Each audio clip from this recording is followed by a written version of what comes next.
командой Абхазии в рамках конкурса «Гостеприимная Абхазия» совместно с нашими коллегами из ОНО «Россия. Страна возможностей» был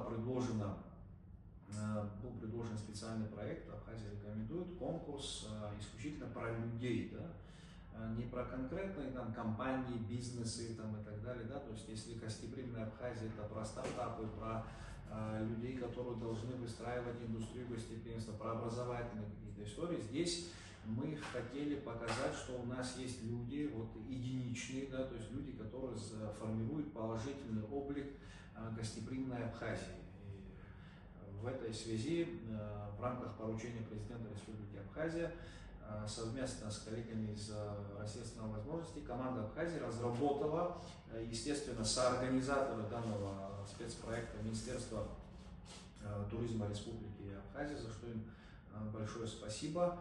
Если говорить об итогах регистрационной кампании, на данный момент общее количество регистраций составило 306.